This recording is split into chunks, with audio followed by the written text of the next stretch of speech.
Hello, guys and girls. We are back here for some chess commentary.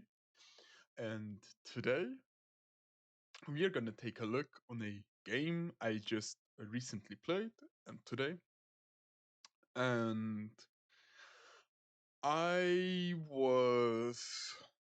Um, so it was a kind of interesting game. So the beginning was pretty boring for me. Um, because my opponent uh, kinda gave me the feeling he don't really want to play the game. So um, yeah, without spoiling anything, let's go. You can see the result. No, you can. So yeah, we start with d4 as always, and my opponent responds with d5, and we go with c4, which is the queen's gambit. And now, do we want to put on some music? I don't know. No, no, no, no. Yeah. So c4, the queen's gambit.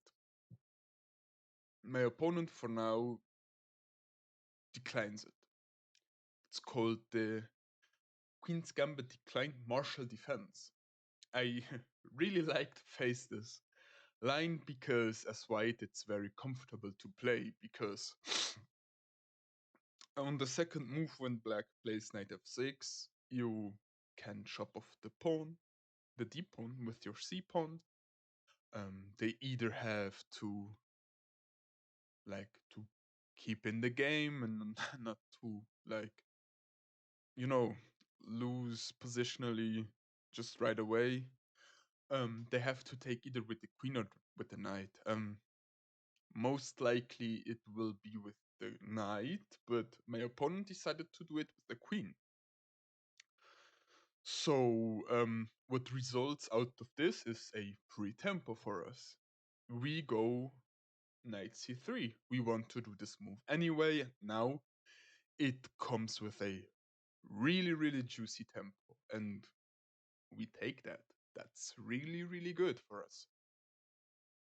If our opponent would have taken with the knight instead of with the queen, we would have the move e4 to kick out the knight. And most the engine or the most optimal move would be to go with the knight then after e4 to the b6 square, and yeah, to have the knight there, because if you go back to f6, white has this e5 move to kick the knight further around, which is really I find it unpleasant. So queen d5 it is. So we kick her away, and he decided to go on f5 with the queen, and the computer gives it a question, a inaccuracy. And here I was already thinking, okay, this opponent just wants to checkmate me. And I should have taken this serious. Foreshadowing. So we go on.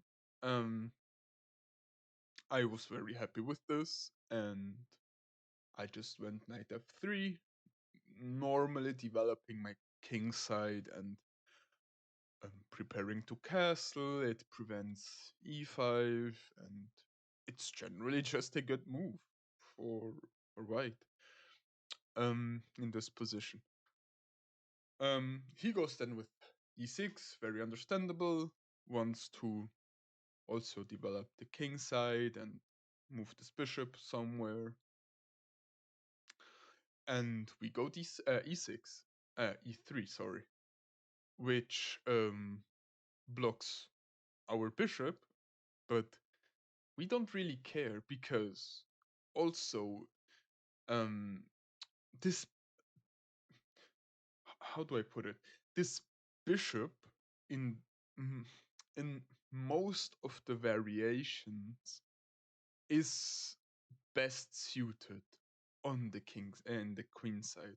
Sometimes you want to have it here to put pressure on e5 or just controlling this diagonal, but I rather found it rare to find good instances to let this bishop leave this side, and also the opportunity um, to move across the uh, from the queen's diagonal to the king's diagonal.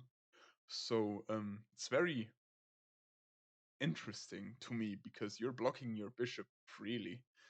So yeah, um, he goes knight c6, and here I was happy because no c5 for him in the near future. And for those of you who uh, watched some videos from me, I don't like c5 because c5 is rather annoying for white. It's so aggressive. It plays for the center. You chop off the deep pawn or you attack it, and you know sometimes it's just annoying. And if you take, you give a free development tempo for the black squared bishop, and I don't like that. So yeah, here I did not consider just yet this move. It's a very good move because it also comes with a tempo, and you get 2 free tempis for development, which is huge. I cannot like put it in words how magnificent this is. It's just great for white. But I didn't do it yet because also the queen, if he moves his queen anywhere for now, I mean, it's a tempo anyway. So I'll go here and I attack his pawn, threatening to fork his king. And he does the right move and gives the check, prepares to castle. And we block with the bishop, with our bad bishop, our blocked piece, and he castles, which is also good. Now, I threaten the bishop, but this move isn't actually designed to threaten the bishop, but to also just take this control over the dark squares, because there is this annoying move, which also can happen when this light squared bishop is here, and I don't want to, to have that. And he goes back, and here I was okay. Now we get into like I am happy with that. So what happens here? First, we chop off his good bishop. He has to take back with his knight, which he does. Now we get a free tempo again with the pawn, pushing the knight back um, from here where he came, and he cannot invade without to be captured. So now I decided now it's the time to get that tempo over the queen with the bishop, which we did, and it's great. I mean, again a free tempo. The queen moves here, and I think you can smell what his intentions are. Um, yeah. Um, we take the pawn. Like, nothing is preventing us to take the pawn. With the knight, our king is not in danger, and It's just a reasonable move. S- So we attack the rook, which gives us additional tempo. And here I was like, I want to get my knight out because he can kinda trap it. And I don't want that. I didn't consider this at all. Um, to be honest, I didn't consider this at all. It's a pretty nice move. Not gonna lie, it's a very nice move because retrospective, if we drop the bishop here, um, let's say he blocks off the escape square from the knight, we have this funny move knight e5, which attacks his knight, and then opens a discovered attack for our bishop. But I didn't see this. And by doing so, um, he has to move his queen again, and now we are free to chop off the c knight. He has to take back with the b pawn. Therefore, if he plays here, wait, no, well, I don't know how we would get out. I was thinking about that. We then can take this pawn, but it's not possible. So I don't know how we get it. Uh, oh wait, it is possible because yeah, it is because we can take. It takes and would take again. Yeah, I didn't see that. Funny. So yeah, we just went for the safe move, moved the knight away. He kicked it away. We went a little dance. He went e5, and here I kinda like dropped a drop of sweat, um, because I just took his bishop because he now opened up, which is I don't want that. He has like this annoying combination or setup. And when I took here, I was like, what am I gonna do against e4, forking our pieces? Um, apparently, it's fine because if he goes here, we let him take. I was about like we take here, but that's not good. Or I mean, okay. Um, yeah. So I kind of dropped the sweat and so, oi. But he took with the rook, and we then took made an exchange, which apparently was an inaccuracy. And here I was like, um, this is annoying. And yeah, up to this point, we almost played perfectly. If you don't measure, if you measure it by human standards, and human standards, not grandmaster standards, um, we played, um, you know, the right ideas, the right moves, and yeah, with one move, we blundered everything away.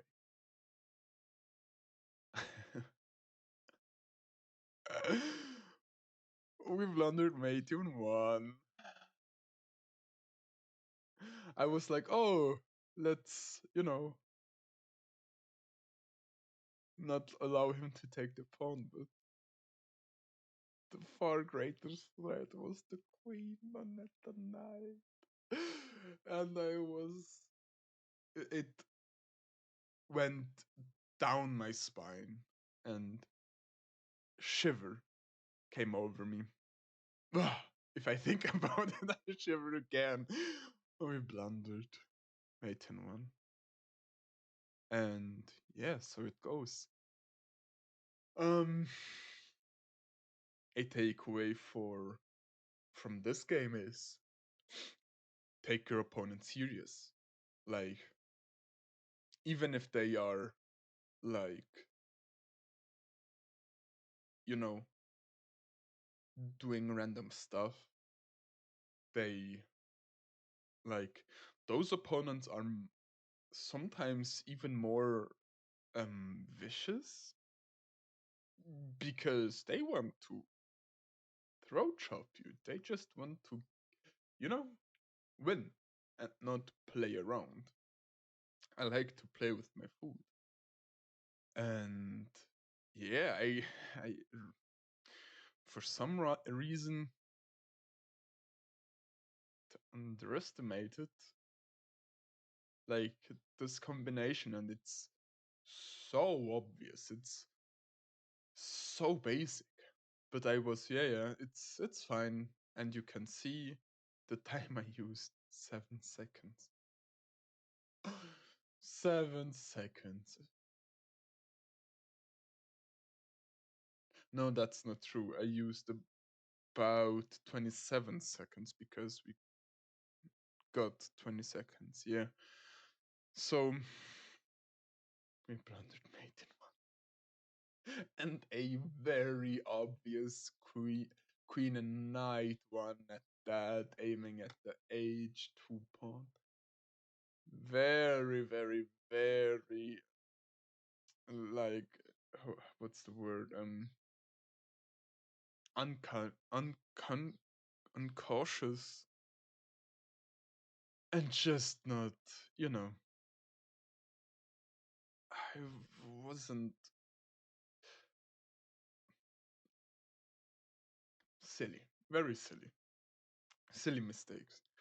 So, what I really, really um lay close to your heart is to take your time if you have it, and just look at the position properly. Even though you are winning, like computer gives this only 0.8, but imagine trading off queens and rooks. White is, you know, way better. It, this bishop is way stronger than this knight in the end game. Um, yeah. Yeah, this is how it goes. Don't underestimate your opponent. Like, yeah, that's how it goes sometimes. Let me know what you think about it. Um, Also, this after game commentary, I need feedback. I need feedback. I really would like to know what you think about it, and how this general um format is perceived as, or how it's perceived. And yeah, I would like to know that. So, having said that, I have you. I hope you have a beautiful time, and mwah, peace. Bye bye.